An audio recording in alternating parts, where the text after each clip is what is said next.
Bismillah ar-Rahman ar-Rahim. Assalamu alaikum. Thank you so much for that introduction. And I don't know why you put it up, because generally speaking, whenever I hear anything said about myself, I cringe. And I can take liberty in saying that here, because the one thing that I always find it fascinating, amazing to come to Madinah. It gives me a lot of peace. But one of the things that I find in this city is it's a city that celebrates humility. So for me, I like to live my life according to those principles as well. And it's embarrassing when one sees things up about oneself. Particularly so because, when you introduced the idea of my coming here, and you mentioned in your brochure that you're celebrating a success story, I wanted to say, well, I'm not dead yet, alhamdulillah. And you should only celebrate success when people write epitaphs. So right now, this is a work in progress journey, and one that I'm enjoying very, very much indeed. So what I'm going to talk to you about today is going to sort of span a very broad canvas. I'd like to sort of talk to you about some of my experiences. I'd like to talk to you about leadership, entrepreneurship, my views on the region. And whenever people start getting bored, if you just raise your hands, I'll switch to something else. It's a key topic for this region, whether we talk about it from a political perspective, whether we talk about it from an employment perspective. And what I'd like to do is I'd like to start off. Do you mind if I walk around? What I'd like to do is I'd like to start off by talking to you about my view of where the world is today, and then bring it back into where I see the region today. The world went through a cataclysmic heart attack. It was a shock to the system in 2008. And it was a shock that a lot of people, in a feeling of some euphoria today, feel that it's over and done with, and that the good times are going to come back again. I don't believe in that at all. I believe that the worst is yet to come. I believe that 2011 is going to show us a few more shocks on the global stage. I think that the reasons that gave rise to the conflict in the world in 2008 have still not been properly addressed. The world witnessed 8 or 10 years of greed, a lot of greed, and primarily driven in the finance industry, by investment banks, by corporates around the world, and it was just multiplying by itself. It had acquired a life of its own. So when the system came crashing down, when Lehman Brothers collapsed in 2008, we should have learned some lessons. We should have changed laws, regulations. We should have been significantly more focused on governance and amending the governance systems in the world to make sure that it didn't happen again. I don't think enough has been done on that front.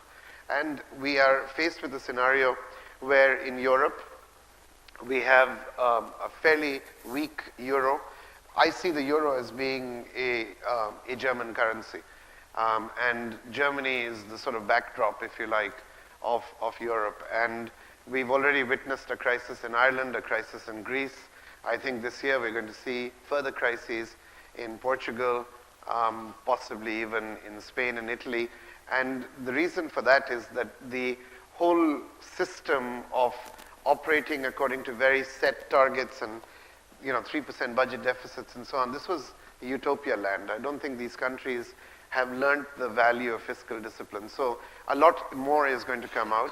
At the same time, I think that the United States is going to head towards inflation because the US has been printing money and kicking the problem down the road. I think this administration is basically, by printing money, having these liquidity programs and so on, all it's doing is delaying the inevitable. Because as we all know, anybody who studied economics, once you increase your money supply that dramatically, if you don't have corresponding increases in productivity and in infrastructure growth, then somewhere along the line it will fuel inflation.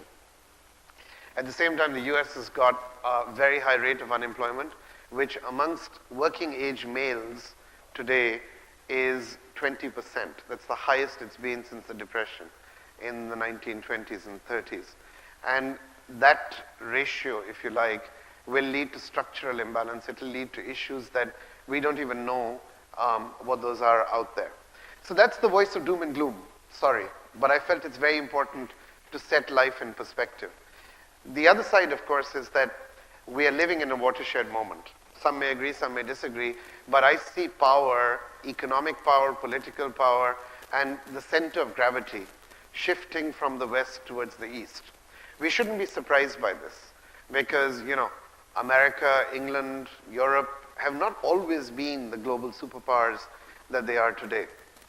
This ascent, if you like, of the Anglo-Saxon era started with a very little known treaty in the late 17th century called the Treaty of Westphalia, which is where the Anglo-Saxon ascent started.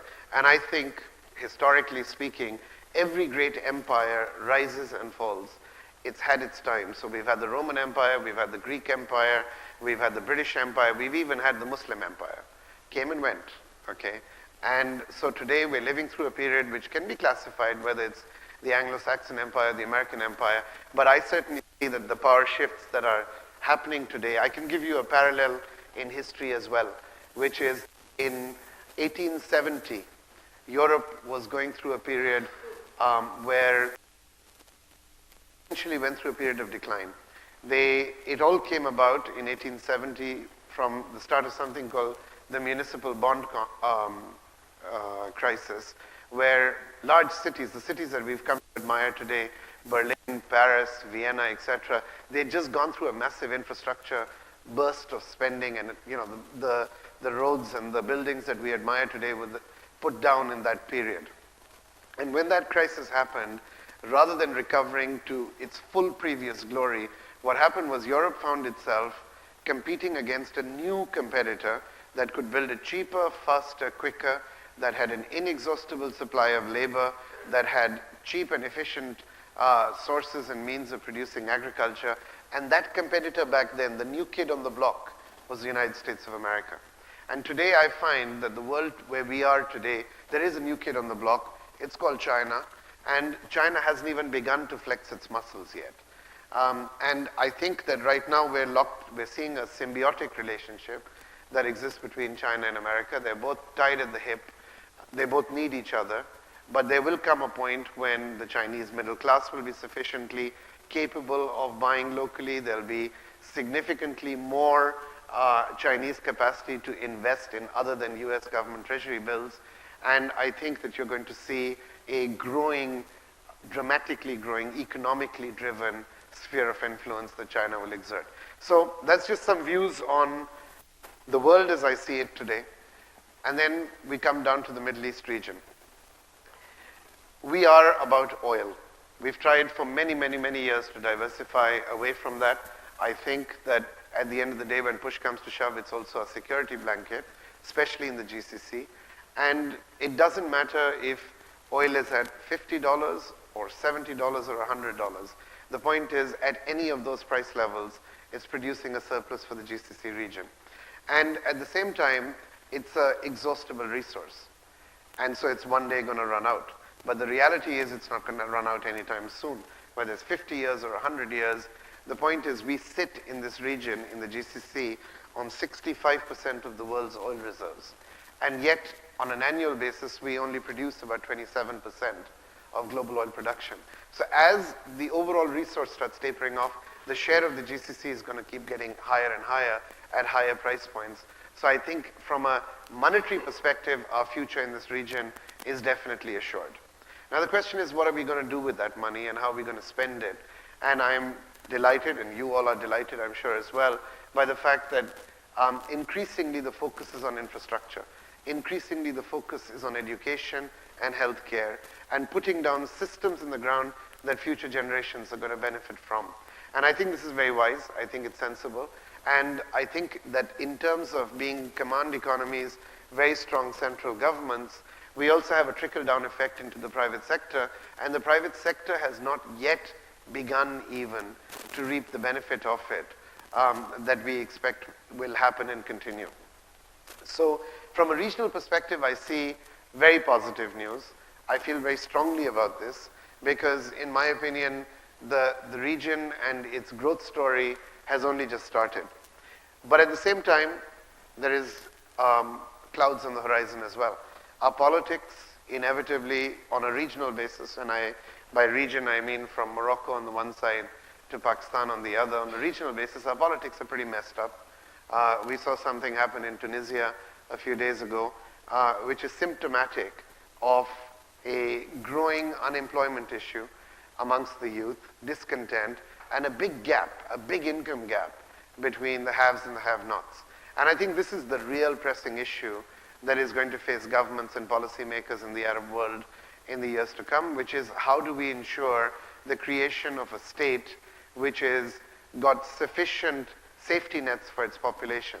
In Saudi Arabia, in the UAE, etc., I don't think it's a major issue because the population bases are small. But when you move further afield to countries like Egypt and Jordan and so on, I think these issues will become much more paramount and much more important.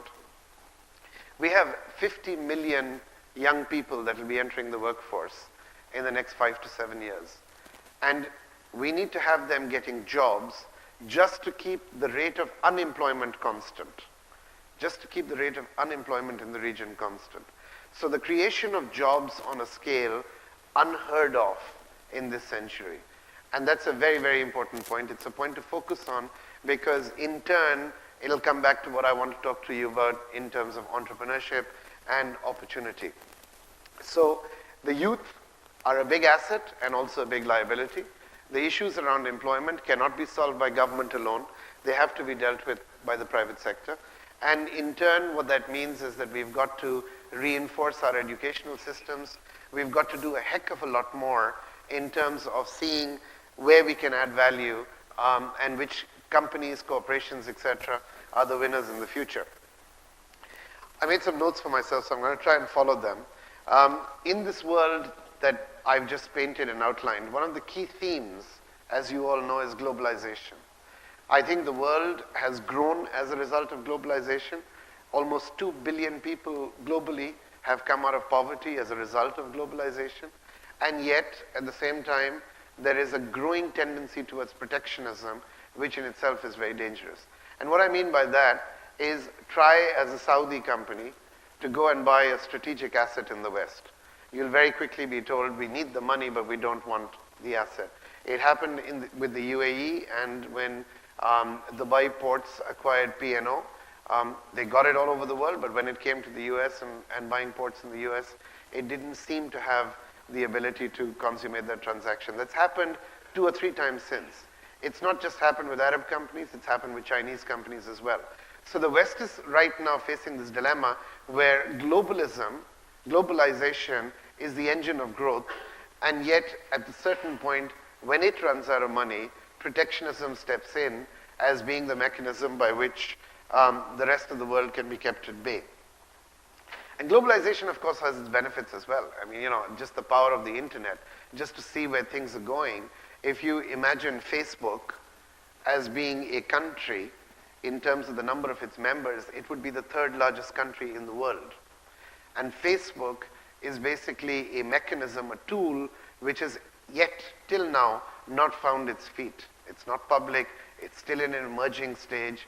And how you utilize that database of knowledge, that capacity, the things that propel Google to being where it is a very interesting dynamic that will play itself out in the coming few years. There is going to be a new order, as I mentioned, and there's going to be a few more black swan moments. And what we need to see is how we all deal with it. The world is fundamentally going through change. That change, just to give you an example, is at every level, at business. I mean, let's just talk about climate for a second. 50% of the natural disasters that have occurred in the last 50 years in the world have only occurred in the last 10 years. That's a staggering statistic. So we're going through climate change, we're going through economic change. Only 8 out of the top 25 companies in the world in 1999 were in the same list in 2009. In just 10 years, only 8 out of those 25 survived. In 1999, most of those companies were in the technology space. In 2009, most of those companies are in the energy space or the finance space. In 1999, not a single Chinese company was in that list. In 2009, 4 companies are in that list. The world is changing. The world is changing at a pace that some of us may not be able to keep up to in terms of speed with. However, that is in itself the opportunity. You're all here attending an executive education course. You're here to enrich yourselves and grow more in knowledge. I can't possibly preach to you. Most of you are already accomplished in your business career or growing. So all I can do is give you ideas and thought processes that say that, again, in my opinion, this is an opportunity that needs to be seized. This is an opportunity that has got tremendous implications because we are truly privileged to be living through a watershed moment in the world's history. And I'm not talking about the normal order. I'm saying that if you followed the logic of some of the things that I've said, whether it's climate change, whether it's economic power shifting from west to east, whether it's the demographic challenge, whether it's the business governance issues that definitely need to be addressed as the world evolves away from the Lehman disaster. I think any of these, if one of these takes center stage, the world will be a very different place.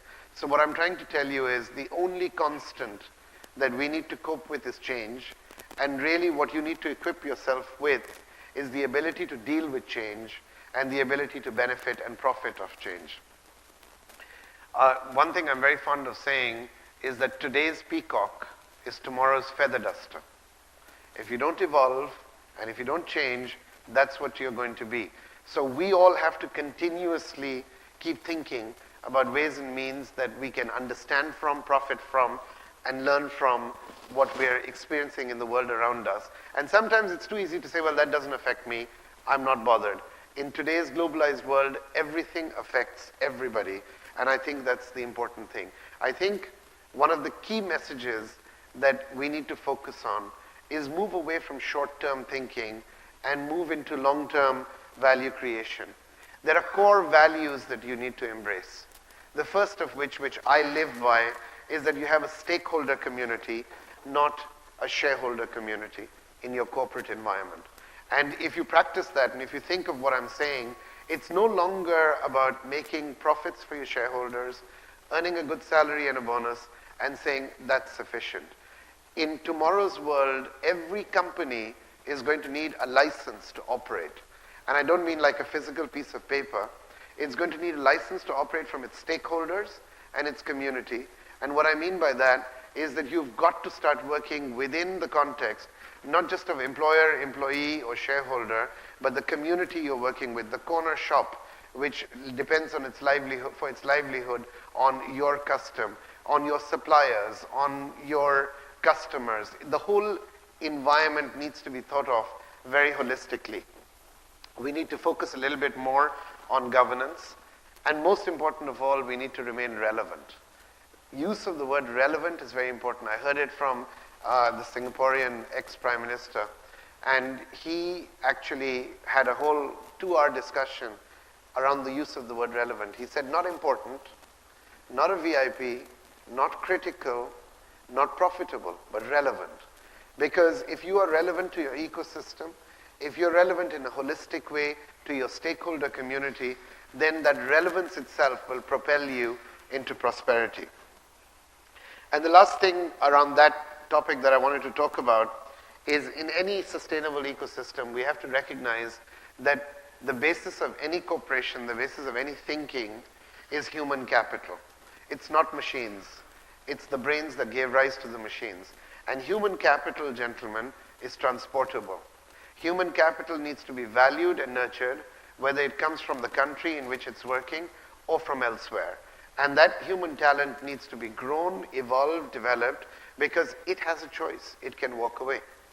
And therefore, whether on a corporate structure, on a national structure, or even on a religious structure, the more we respect the people that we're working with, the more we give them the tools by which we grow, the easier we'll be dealing with the imperatives of the new order that I'm talking about. Businesses, certainly in our part of the world, large businesses, need to engage much more with governments. I was in Sharm el-Sheikh yesterday attending the Arab League Summit, in which for the very first time, business was an item on the agenda. Business was brought in by governments as being the mechanism by which policymakers and planners can execute those plans. And if business is not a partner, all governments today know that they cannot just succeed on their own or through their vision. There was a lot of talk yesterday around entrepreneurship, and around infrastructure and around job creation. So my view is that it doesn't matter whether you're running a big company or a small company, whether you're a middle manager or a senior manager. If you embrace the thinking around entrepreneurship, if you understand that every single entrepreneur is in effect an agent of change. I'd like to talk to you now about my view on entrepreneurship. Is this phenomenon called entrepreneurship, is the cause that gives rise to it an individual, or is it impersonal forces that give rise to entrepreneurship? And what I mean by that is, do great moments in history happen because Alexander the Great or Sam Walton or Einstein gave rise to a new form of thinking? Every time somebody speaks, they always say, switch off the phone. Sorry. There we go. Every time that happens, I was talking about entrepreneurship, sorry, I lost my track there. So what is it that gives rise to it in the first place? Is it history that created, impersonal force that created the feudal revolution, the industrial revolution, the rise of the internet and so on? Or was it the individual that gave rise to that moment? It doesn't actually matter, because my view is that Alexander the Great or Newton or Einstein have a lot in common with entrepreneurs typically that we think of, for example, Rockefeller or Ford, or closer to home, Saleh Kamel or Suleiman Olayan. The thing that they have in common is that they are all agents of change, all entrepreneurs, both sides. You don't have to be a businessman to be an entrepreneur. An entrepreneur is anyone that is an agent of change. They break from ranks, they define risk, and they change the status quo. And my definition of an entrepreneur is 5 or 6 points that I've found in common with most entrepreneurs that I've met in my life. I tried to switch it off, and you know what happened? I couldn't get the password in. So now I'm going to do it slowly, and I'm going to go like that, and it's off. There we go. They all have an incredible degree of willpower. This is a defining attribute of good entrepreneurs. Sometimes that can even go towards bloody-mindedness, but they all have extremely strong inherent willpower. They all have insatiable curiosity. They all want to know, what is this, and why, and what does it do? They all have clarity of vision. They have determination. They have discipline. They have focus. These are all key words, but they're important words as well. And they're very, very adaptable. If you go back to my example of today's peacock is tomorrow's feather duster, if you don't adapt, you are consigned to history.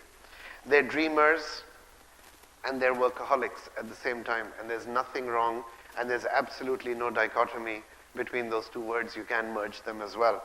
But the most important of all is all of them who are successful have an unrelenting, unquestionable, unassailable, unyielding commitment to integrity. Because, gentlemen, at the basis of anything that you do, if you do it with integrity, if you do it with clarity, you will succeed. And I think all great entrepreneurs have that in common with each other.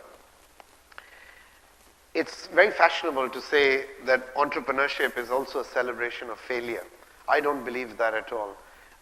When people say that, a lot of entrepreneurs have failed time and time again, I say that's the ones that didn't make it. If you look at the ones that did make it, whether it's Bill Gates or it's Richard Branson or whoever you seek to define that along. And again, coming back closer to home, I'll use again Suleiman Olayan as an example, because I was privileged to work for him and with him, and he was a mentor, so I know the way he lived his life. But all of these people are actually incredibly detail-oriented. They're all incredibly focused on business planning. They're very, very driven by the detail and by their, fear, if you like, of failure.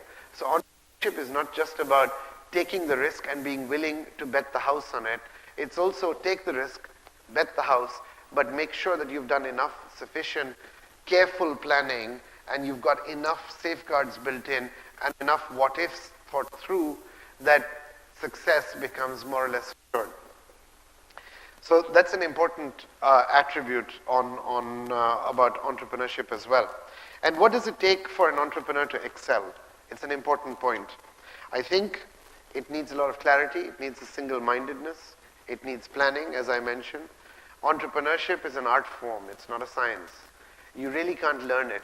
You should have the basics in place, and then you should learn, you should be curious. You should look around and you should think where you can be adaptable. It requires a very strong awareness of your environment.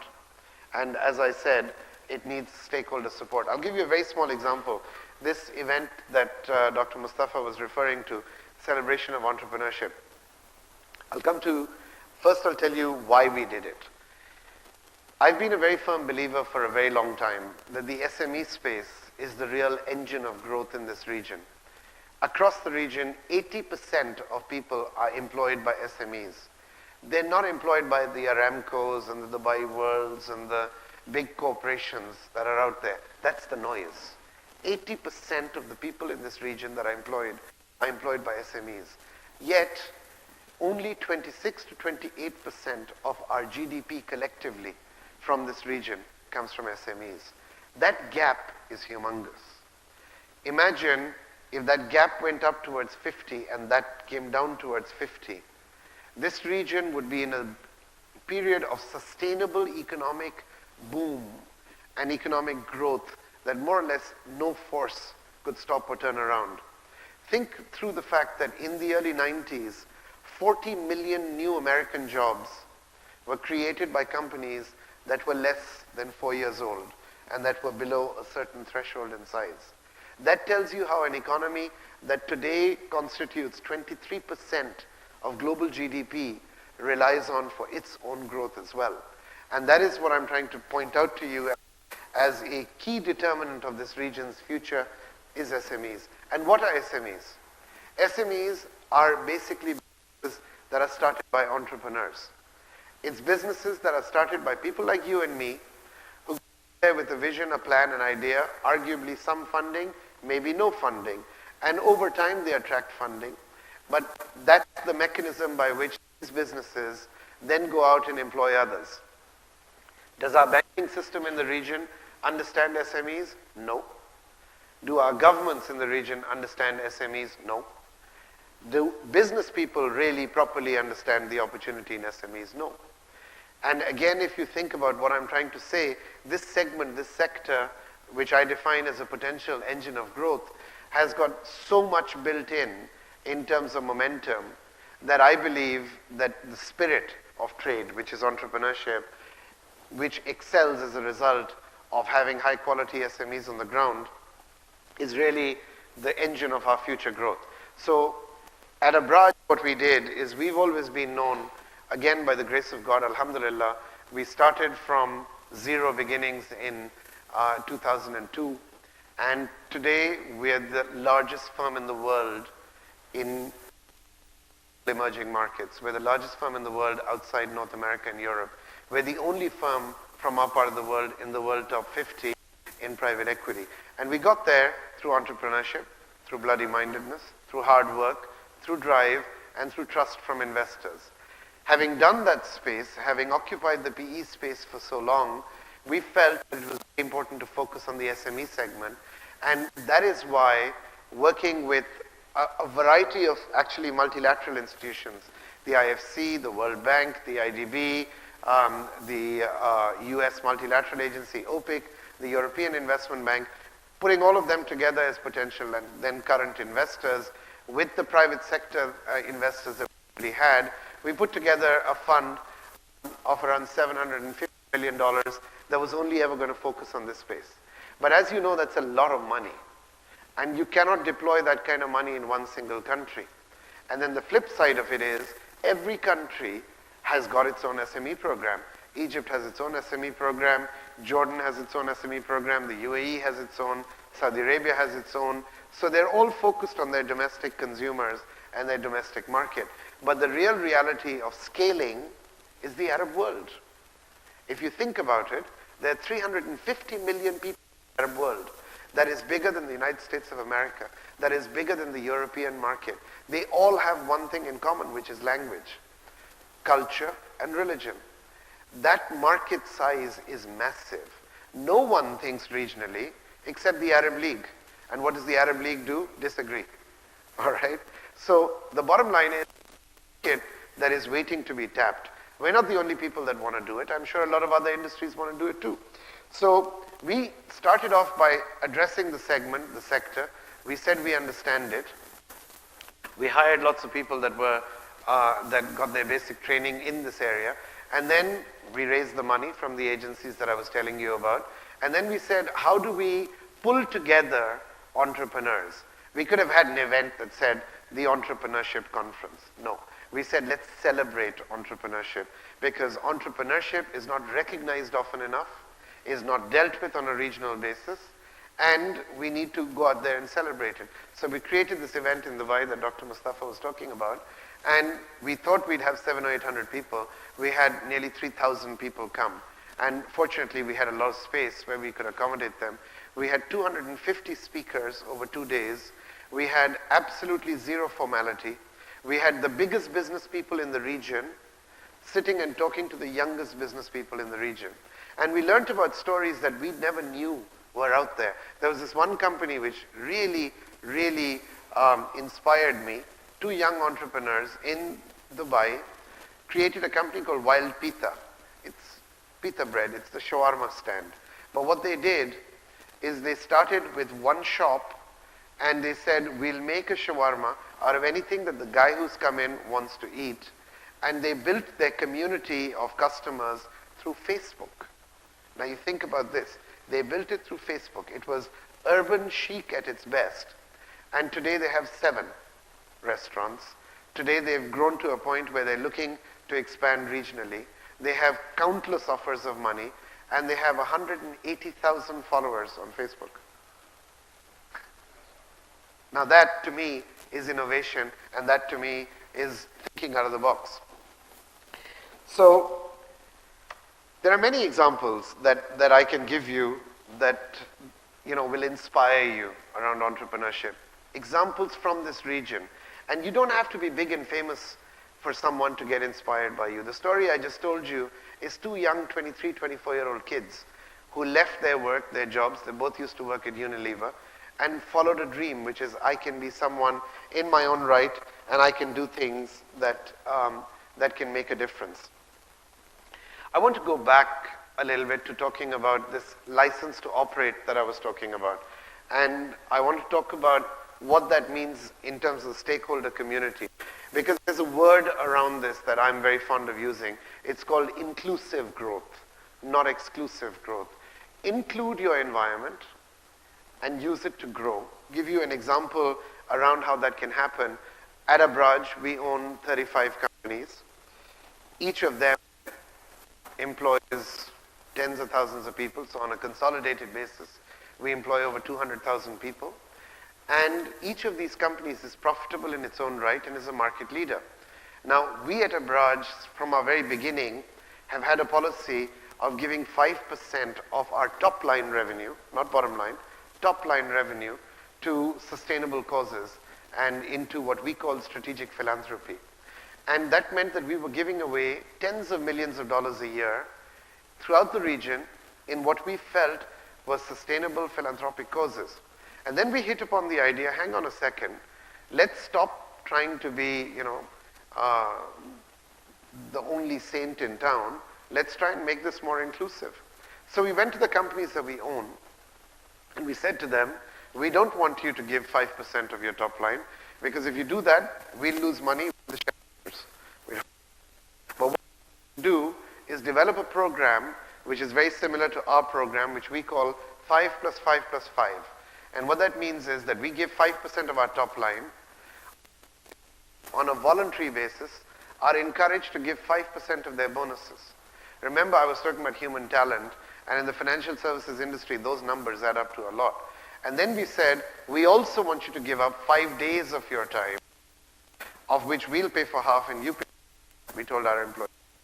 But go and spend those 5 days applying your skill set that you have into social NGOs and into organizations that we're supporting.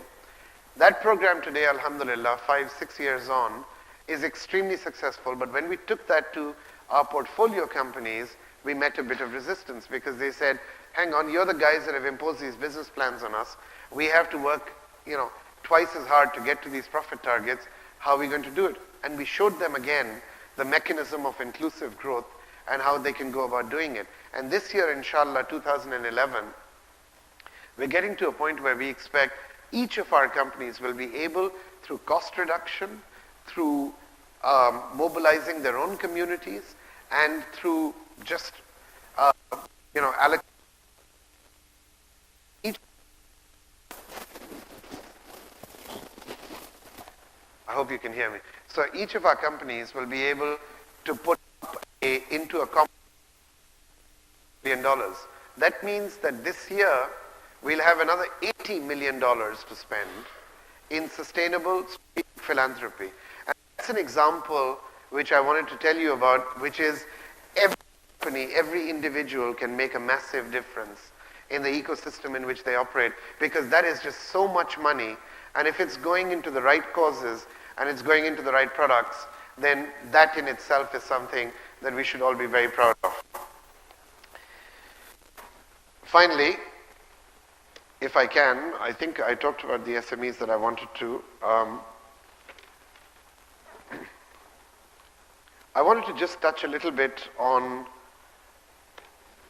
the role of the individual. You may have noticed I'm trying very hard to stay away from both talking about Abraaj and talking about myself, because I feel that actions should speak louder than words, and the worst thing in the world is when people stand up and preen or read about themselves on a screen. I think it's so much more important to lead by example and let the rest of the world talk about it. So if you want to know more about Abraaj, there are lots of case studies on us in business schools. I hope Mile will also do one on Abraaj soon. I hope you will. You'll join Harvard and Yale and Stanford as being people that have done case studies on us. So I'll be very proud the day you do it. But I want just to conclude by talking about and reaching out to you and saying that if anything, the individual can make a difference.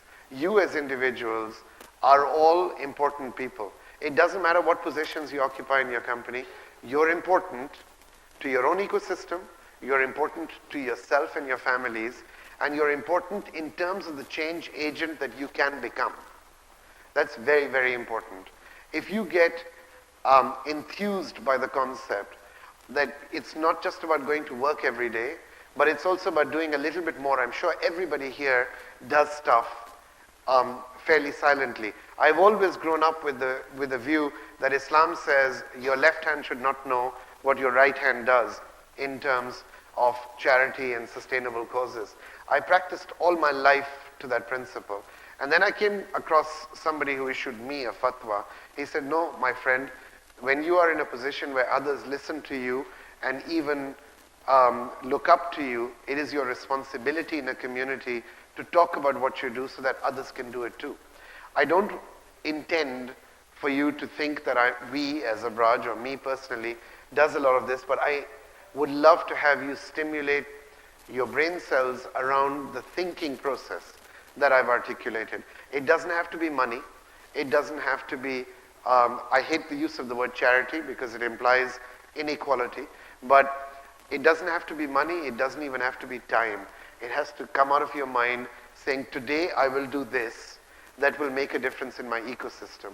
And I think if you do that, then not only will you be a better person, but I think that your environment will be richer and better off thanks to your efforts.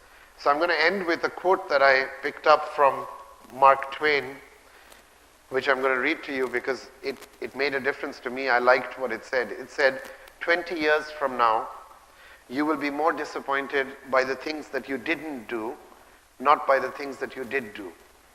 So explore, dream, discover, don't hold yourself back. And that's really the message that I wanted to convey to all of you. I thank you for listening to me.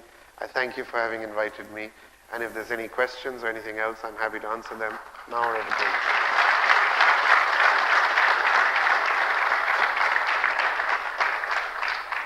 5 minutes for questions and answer.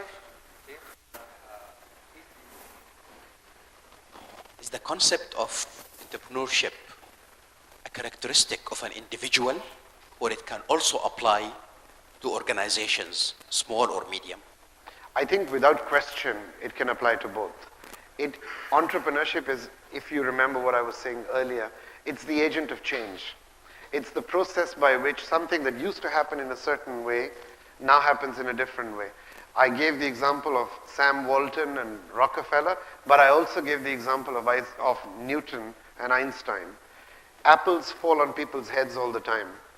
It just happened to have fallen on the right head that he turned around and said, here's the law of gravity. Okay? So that goes to the individual. In terms of organizations, I mean, you take an organization like GE, it's phenomenally entrepreneurial, and it continuously is reinventing itself. So wherever change is involved, wherever thought processes lead you outside the status quo, that's, in my opinion, entrepreneurship. So individuals can have it, companies can have it. So my question is, from your experience, what do you think are the top 3 sectors in this region where you advise entrepreneurs to enter to? And do you think that this sector could turn that entrepreneur into, his company into more SME and potentially an IPO, in 10 to 15 years' time? Sure.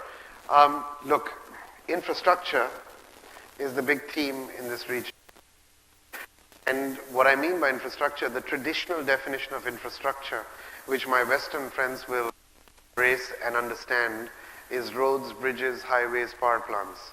I look at infrastructure differently. I say infrastructure is anything that helps a country or a region go to its next stage of development. So you have to include, by definition, schools, hospitals, logistics, essential services in that. We're deficient in that. We have 33,000 schools as a gap just in the GCC in terms of needing that. McKinsey did a report where they said that all our hospitals in the GCC are turned in the wrong direction. We built them in the 50s and 60s and 70s, okay, where they were general purpose hospitals.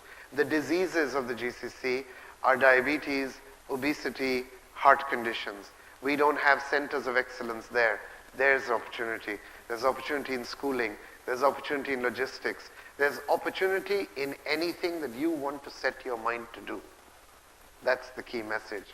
There isn't a formula that says, if I invest in this, I'm going to end up going IPO. You follow your instinct, you follow your heart, and then you apply your brain. And if you cheer and push and make it happen, it doesn't matter what sector you put your mind on, it'll work. Examples of the sectors I gave, take oil and gas. On the one extreme, you have BP and the big global companies, Aramco, right, which are involved in oil and gas, but you also have the really, really small service providers that feed into the oil and gas industry. So whatever it is that takes your fancy, so long as it's coming from your heart, your head, you're determined, you have the vision, you have the capacity for hard work, you plan hard enough, there's no reason why you won't be successful.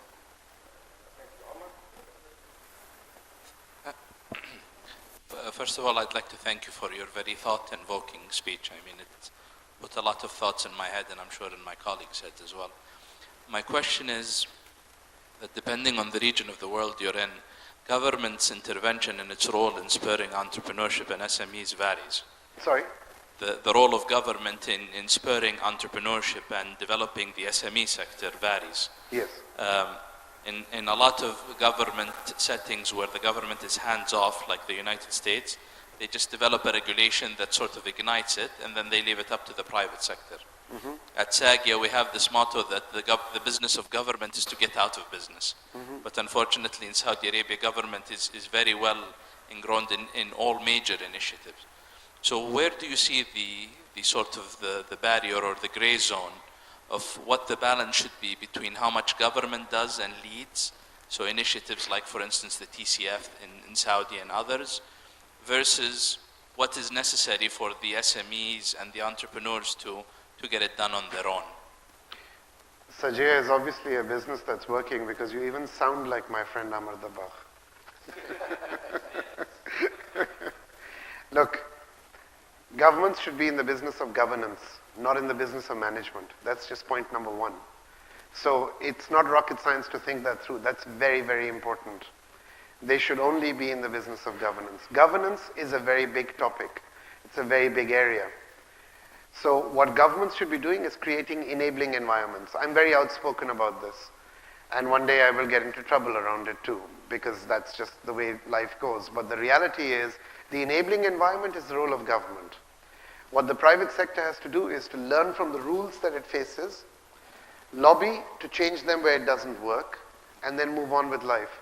Outside of Saudi Arabia, very few people know that Saudi Arabia has got one of the most advanced companies law regulations and capital market regulations anywhere in the world, because you learned from many, many different systems and experiences. But Saudi Arabia does not project that well enough. That's another very important point. It is world class. It is, in terms of competitiveness, you went from number 90 to number 11 in a 5-year span.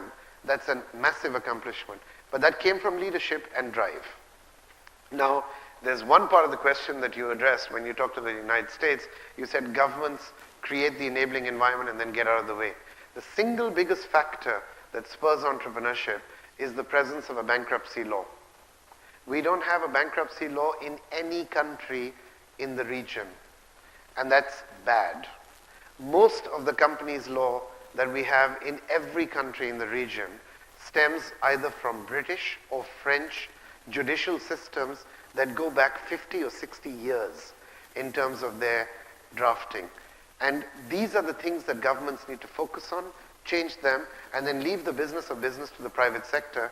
Because if you think out there in this audience, people here, and one of you comes up with that great idea, in a marketplace of 350 million people, let me promise you, you will be Bill Gates. You will be bigger than Bill Gates. There's absolutely nothing when you have an enabling environment that you have the guy who created Facebook not coming out of Saudi Arabia or Oman or the UAE. It's just a product. It could have been created anywhere. In today's globalized world, we must not be second best. We must strive to be the best. But that only comes not from intellectual arrogance. It comes from hard work, and it comes from education. The total number of patents that have been registered in the Arab world over the last 5 years is less than the number of patents that have been registered in 1 month in the New York Patent Office. 5 years, all the countries in the Arab world, 1 month, US Patent Office. That speaks to innovation. That speaks to education. We have 380 universities in the Arab world, throughout the Arab world. Japan alone has more universities. If we focus on education and bringing the youth into a focused, targeted program, stuff that you, which is defining leadership, education is the nexus and the nub of what is going to enable us to break out of the trap that we find ourselves in. Yes, following what you stated, that it's good sometimes to share the charity and good things with others, just to encourage others and to seek advices. I'm a managing director of a company, I'm managing director for a company that we have approved a sufficient budget for CSR, and even more that we have an approved just to use our resources partially to the CSR initiative. But CSR is not part of our competencies, and I believe this is a very common issue. The willingness that we do have. What comes next for us or for a company like us to utilize this positive initiative to the best? What comes next? What is the next step? You are the next step. I'm under your hand. Yeah, but you are the next step. You said you're the managing director of the business. You have an approved budget. It has to come from how you believe where it should be spent. There is no science to CSR. Identify in your community or outside your community a cause, a project, an idea that is worth supporting. Support it with money, but more importantly, support it with your people's time. CSR is not just about the cash in the budget. It's about the inclusiveness of having 10 people get up and say, I'm willing to go and do this on a Friday. I'll give up one of my days because you know what? It makes me feel better as a human being. That process can only be driven by you as the leader. Yeah, So you choose the cause and you choose the process. The rest is up to you. I'm going to sit next to you at dinner. You stated a fact at the beginning of your presentation. You said that entrepreneurship is highly overlooked, especially in this part of the world. Like, do governments know about it? Do banks know about it? So that leads us to a fact of an obstacle to be a successful entrepreneur in this part of the world, which is access to venture capital. So from your experience working as an entrepreneur in this part of the world, how easy it is to access venture capital, and what could be a trick of the trade, for example, to approach banks, investors, I don't know. So that's the question. I think it's a great question, and I'm going to take a bit of time in answering it if you don't mind. I think it's a great question because this is the gap that existed in this region. There was no venture capital capacity. The big reason why there was no venture capital capacity is because the private equity capacity was still working its way through the system. Secondly, countries had small markets. Our success from the time that we took Aramex private out of NASDAQ in 2002 and refloated it in Dubai 5 years later, 4 years later, at 10 or 15 times the value that we bought, was we took a business that was a Jordanian business and we made it a regional business. We've done the same thing countless times with Arab Tech, with XYZ. I can keep going on, right? We're not the only people that have done it. Many people have done it. So the first recognition is that there is a regional market. It's a big market. Savola is a company that has grown on the back of being a regional market player. You can get its products just as easily in Morocco as you can in Egypt, as you can in Saudi Arabia. What did they do? They exploited the power of the internet, satellite TV, and common marketing platforms to be able to reach their consumer, which is essentially the Arab consumer, right? So that's just one example. You have numerous other examples as well that are very successful. For venture capital to succeed, you need a big marketplace. Because unlike private equity, where you have to be a sniper, you have to take aim at one target and shoot. In venture capital, you've got to have a machine gun. You've got to fire lots of times in order to hope that one or two will strike the target. So this is the time when venture capital is beginning to come into its own. Why do you find people like me, or Naguib Sawiris, or Amar Dabbagh, or Fadi Khandour, and the list can go on, now talking about it? Because it is important from our perspective, having succeeded as business people, it is incumbent on us, it is our responsibility to talk to governments, to convince them that they need to start taking a regional platform thinking, and they need to start doing more on the venture capital space, because that's where the youth will derive their entrepreneurship capacity from. Thank you very much. I think we conclude, if you allow me. Thank you very much, Thank you. Mr. Arif. This is a great honor to host you.